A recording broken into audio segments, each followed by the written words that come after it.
A Polícia Militar de Minas Gerais recapturou 32 presos que estavam foragidos desde a saidinha de fim de ano. 16 criminosos ainda não voltaram aos presídios após o benefício. Entre os presos que foram beneficiados com a saidinha está o principal suspeito de atirar no sargento Roger Dias, de 29 anos, que teve a morte cerebral constatada no último domingo. Ele foi baleado 2 vezes na cabeça em um confronto com criminosos. O agente foi velado nesta terça-feira em Belo Horizonte. Ele deixa a esposa e uma filha de 5 meses. A possibilidade de alterar ou até mesmo acabar com a norma que assegura o direito à saída temporária de presos foi confirmada pelo presidente do Senado, Rodrigo Pacheco, na segunda-feira. Um texto que trata do assunto está parado na Comissão de Segurança Pública do Senado desde outubro do ano passado. Caio, o Congresso deve rever a lei que prevê as saidinhas? Olá, Leandro. Olá, doutor Zé Eduardo. Bom, é muito fácil demonstrar aí com fatos e números o quão absurda é a tal saidinha de presos nessas datas comemorativas. Na prática, esse suposto mecanismo de ressocialização de detentos serve para viabilizar a fuga de criminosos perigosos, para facilitar o cometimento de novos delitos e, pasmem, para criar vagas num sistema prisional sobrecarregado e sucateado. Segundo o balanço da SAP, a Secretaria de Administração Penitenciária aqui de São Paulo, nos últimos anos, cerca de 5% dos presos agraciados com a saída temporária não retornam ao cárcere. Então vejam só que presente de Natal fantástico que o Poder Judiciário assegurou à sociedade paulista. São mais de 1.560 delinquentes que clandestinamente retornaram ao convívio social sem terem cumprido as suas penas. Isso somente no estado de São Paulo e somente na saidinha natalícia. Só que a lei prevê até 5 eventos desse tipo ao longo do calendário e isso acontece em todos os estados da federação. Ou seja, todos os anos, dezenas de milhares de criminosos escapam da justiça graças à saída temporária do regime semiaberto.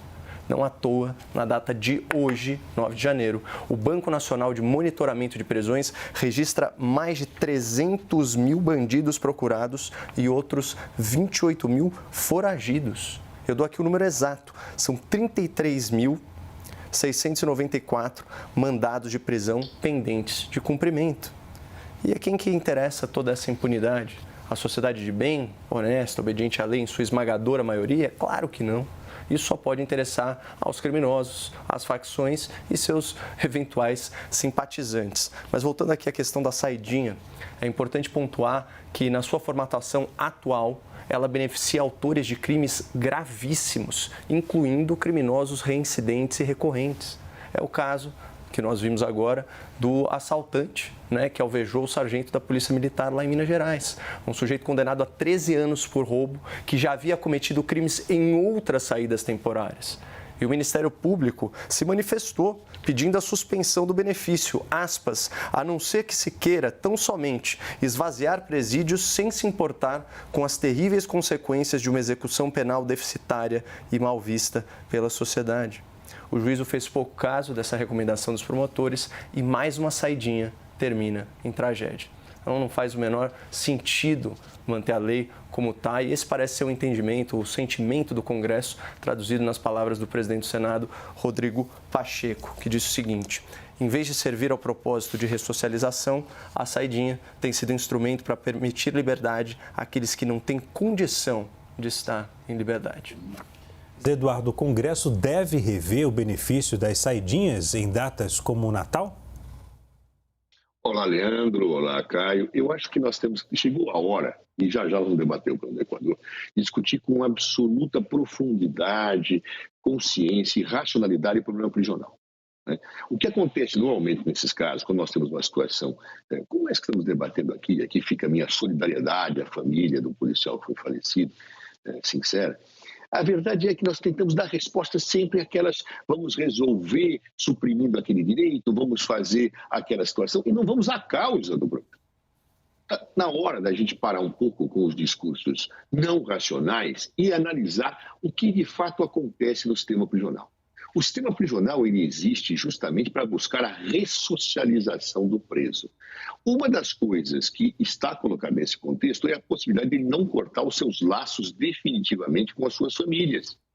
Justamente porque o mundo inteiro mostra que a situação de perda da liberdade torna muito difícil a ressocialização. Ainda mais quando ele deixa de ter laços com seus filhos, com a sua família, com a sua mãe, com o seu pai. Isso é fundamental. A saidinha, como se chama, ela existe nesse contexto. A pessoa tem que ter cumprido um X de pena, tem que ter certas condições que a lei estabelece para poder fazer. Muito bem. Pode-se até discutir as condições em que isto vai ser feito, mas que a pessoa pode progredir na pena, isso é um estímulo muito importante para que a pessoa se ressocialize. Ou seja, nós temos um contexto a analisar. E mais, quero apenas observar, antes de chegar a algumas afirmações que quero fazer, que o Caio foi preciso. 5% não retornam, mas 95% retorna.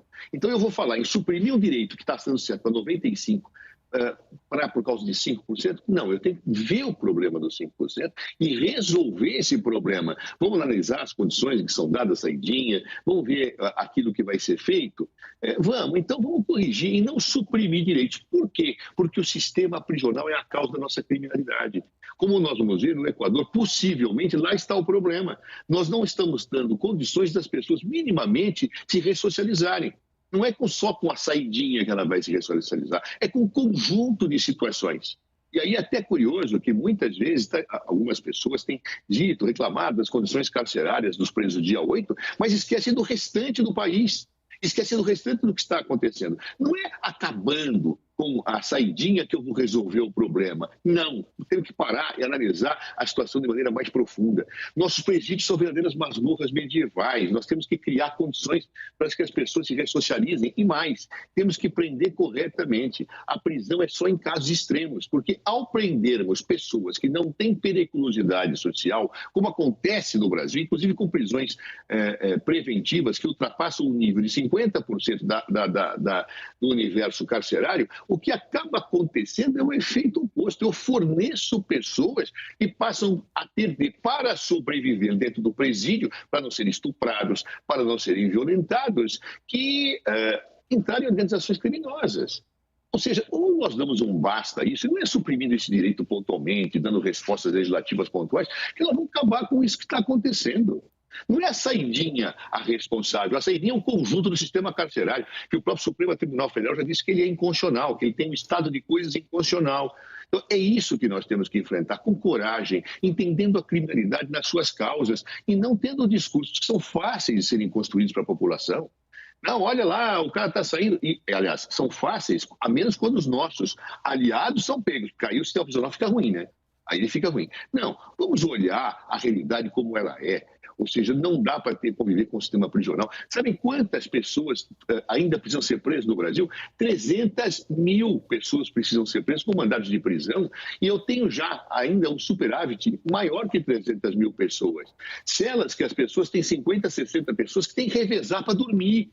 Será que isso é correto?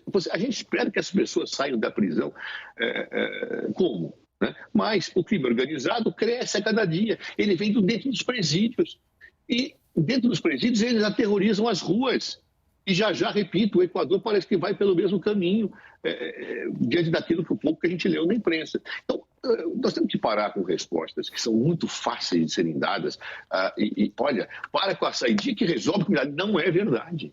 Não é verdade. Eu tenho que garantir possibilidade de ressocialização, prender corretamente as pessoas, prender só quando é estritamente necessário para a segurança social, porque as penas privativas de liberdade, mesmo em sistemas prisionais, que são muito bons, como naqueles que eu contei que tem na Europa, por exemplo, da Espanha, dos países nórdicos, eles recuperam, nem sempre eles recuperam. Então, vamos entender essa realidade, mas temos que entender como é que se enfrenta o problema da droga. Está claro que nós estamos perdendo para a droga está ganhando da gente, está ganhando do Estado. E a gente vai continuar tendo essas respostas pontuais, superficiais, passionais, dentro de cada caso que acontece? Não. Então, portanto, nós temos que chamar a sociedade para um debate sério, racional, criminológico, que aponte as causas, e a gente pare de ter discursos que muitas vezes são muito simples de serem colocados para a população, mas que não resolvem o problema, que tentam tampar o sol com a peneira. Quer dizer que então, acabando a saidinha, resolve-se a criminalidade e eu tiro o direito de 95% dos presos de poderem ver os seus parentes no Natal? Não, eu tenho que, vamos ver a saidinha. É um aspectozinho do problema, grave, mas um aspectozinho. Vamos ver o que pode fazer para ter melhores condições de avaliação, se tem que ter outro requisito. Vamos discutir o direito, como ele se implementa e não suprimir o direito. Ou seja, há que se mudar o sistema prisional brasileiro. Ele é a principal causa da criminalidade. E quando nós cortamos direitos, qual é o resultado? O resultado é agravar a situação. Atendemos curto prazo uma situação que parece nociva, mas não cuidamos da essência, da causa, da raiz do problema da criminalidade do país. Caio, a redução da maioridade penal é uma resposta para a crise de segurança que vivemos, na sua avaliação? Eu acho que essa é uma questão lateral. Eu acho que a responsabilização penal, ela diz mais sobre como que a sociedade enxerga, né, o livre-arbítrio, né, e a maioridade civil e, como o Zé bem colocou, não é isso que vai determinar se, enfim, a gente vai ter uma resposta melhor ou pior. Eu sou a favor da redução, até porque a gente já tem aí uma situação em que a pessoa tem perfeitas condições de saber o que é certo, o que é errado. Você poderia ter uma atenuante, né, para maiores de 16 anos, menores de 18, enfim. Isso é uma possibilidade, mas eu só queria voltar aqui para a questão da saidinha, porque é o seguinte: em primeiro lugar, a ressocialização, ela não é a única função da pena. A pena tem a finalidade também de punir o ato criminoso, né? Inclusive dissuadindo outras pessoas que poderiam se motivar a agir dessa forma, e também afastar essas pessoas que são de alta periculosidade, muitas vezes, do convívio social. Então não dá para a gente entronizar um dos objetivos da pena e fazer a sociedade inteira pagar o preço, né? Fala assim, são só 5%, mas são esses 5% que terminam em homicídios, em assaltos. E a taxa de sucesso não é medida pelos 95% que voltam, Zé, porque muitos dos que voltam usam a saidinha para cometer novos crimes. Aqui em São Paulo, por exemplo, eu estava vendo aqui o número, foram mais de 700 prisões relacionadas, né, a detentos soltos temporariamente, agora, no final do ano. 81 deles foram presos em flagrante. Eles certamente entram para a estatística dos que voltaram, né, para o sistema prisional. Mesmo assim, não dá para falar que isso é um sucesso. Então, assim, embora a saidinha ou mudanças, né, na saída temporária, para que não beneficie, de repente, crimes hediondos, para que não beneficie reincidentes, esse tipo de coisa, embora isso não vá resolver a segurança pública, isso é uma reforma óbvia.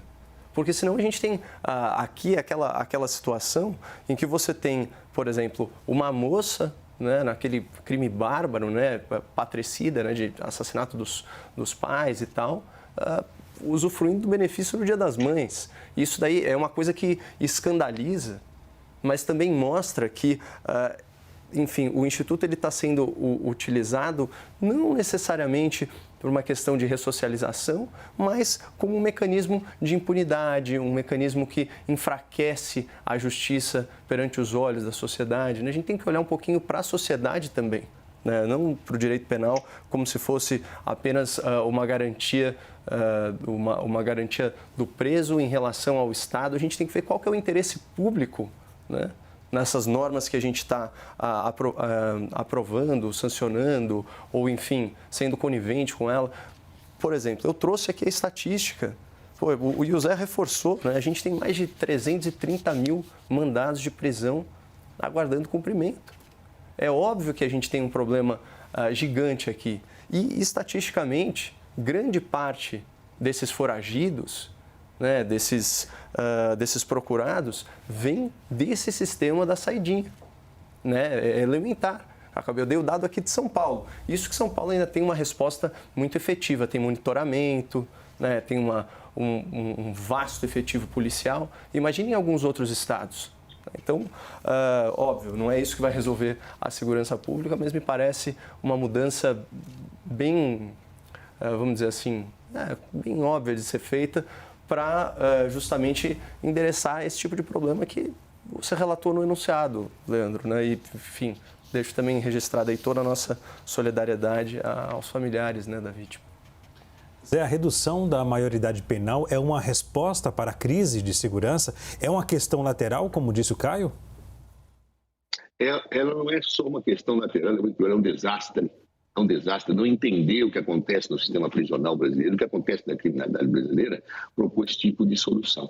Aliás, vamos tentar voltar aos aspectos da pena. Eu não vou aqui aprofundar uma discussões criminológicas, mas vamos partir do pressuposto que a pena tem 3 finalidades. Uma finalidade dissuasória, uma finalidade preventiva e a finalidade de ressocialização. Essas 3 finalidades se comunicam. Por exemplo, se eu não ressocializar o preso, quando ele sair, ele vai provavelmente voltar a delinquir. E ao voltar a delinquir, ela deixou de cumprir a sua missão preventiva.